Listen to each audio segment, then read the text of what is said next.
இயேசு கிறிஸ்துவின் இனிதான நாமத்தில் இன்றைய ஆவிக்குரிய சிந்தனைக்கு உங்களை அன்புடன் வரவேற்கின்றோம்.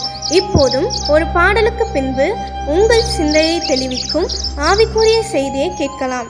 என் நேசரேசுவின் மேல் சார்ந்தே துன்பவனாந்திரத்தில் நடந்திட இன்ப நல்வாழ்வடைந்தே. துன்பவனாந்திரத்தில் நடந்திட இன்ப நல்வாழ்வடைந்தே. என் நேசரேசுவின் மேல் சார்ந்தே. நம்முடைய பிரதான ஆசாரியனாகிய இயேசுவின் இனிதான நாமத்தில் உங்களை வாழ்த்துகிறேன். இந்த நாள் நம்முடைய ஆவிக்குரிய சிந்தனைக்காக எபிரேயருக்கு எழுதின நிருபம் 4ஆம் அதிகாரம் 15ஆம் வசனத்தை நான் வாசிக்கிறேன். நம்முடைய பலவீனங்களை குறித்து பரிதபிக்க கூடாத பிரதான ஆசாரியர் நமக்கு இராமல் எல்லா விதத்திலும் நம்மை போல சோதிக்கப்பட்டும் பாவமில்லாதவராயிருக்கிற பிரதான ஆசாரியரே நமக்கு இருக்கிறார். பாருங்கள், இயேசுவை குறித்து இந்த இடத்துல நமக்கு சொல்லப்பட்டிருக்கிறது. அவர் எல்லா விதத்திலும் சோதிக்கப்பட்டார், ஆனால் பாவம் செய்யவில்லை.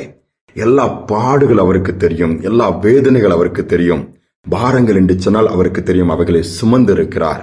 இயேசு பூமியில் இருந்த நாட்கள், மனிதனாக மாம்சத்தில் வெளிப்பட்ட நாட்கள் 33.5 ஆண்டுகள்.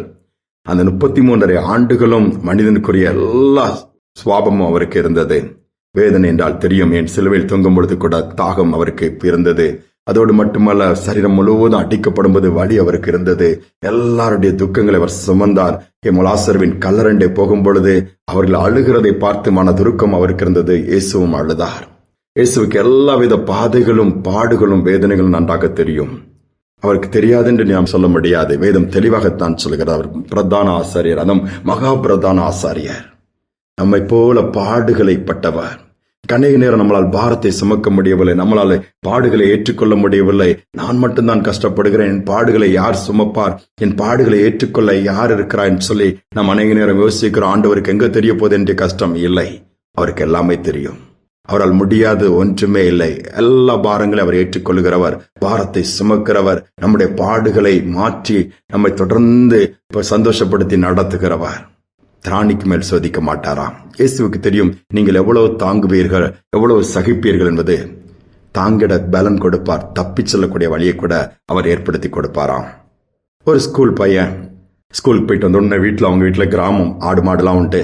அந்த மாடு ஒரு கண்டுக்குட்டி போட்டதோ, அந்த கண்டுக்குட்டியோடு விளையாடுவான். அதை எடுத்து தோல்ல வச்சு டெய்லி அதை தூக்கிட்டு போவான், சுமப்பான், அப்படி விளையாடிட்டே இருப்பான்.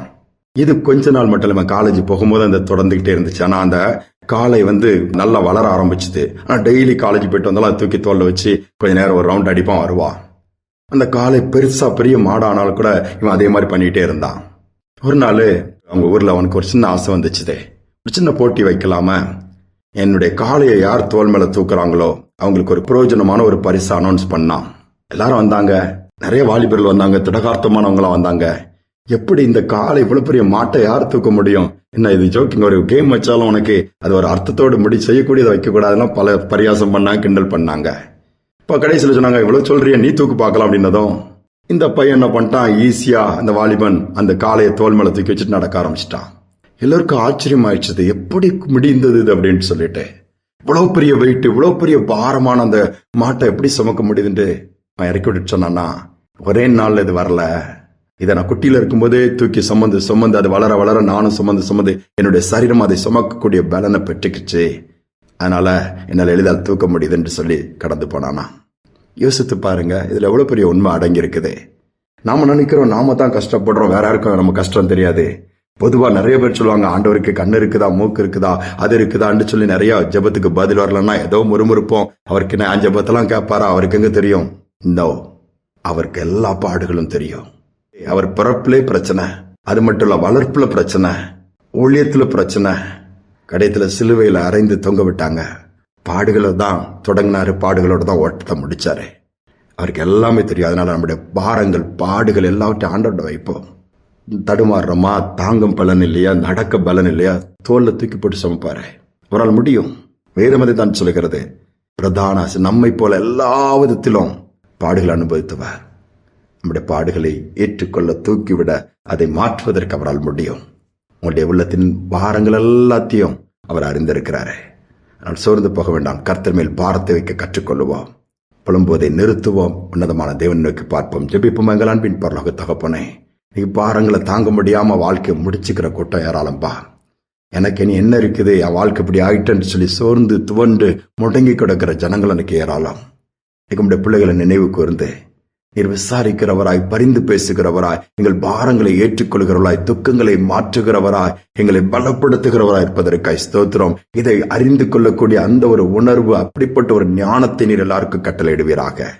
இந்த நாளில் இருந்து கரம் ஒவ்வொரு பிள்ளைகளை தாங்கட்டும், சுமக்கட்டும், தப்புவிக்கட்டும். அப்பா, முதிர் வயது வற்றை தாங்குகிறவர் தேவன் நீர், சுமக்கிற தேவன் நீர், தப்புவிக்க தேவன் நீர். இந்த பாரத்தை சுமக்க முடியலையே, என்னால முடியலையேன்னு சொல்லி கவலைப்படுகிற பிள்ளைகளுடைய பாரங்களை லகுவாக்குங்க.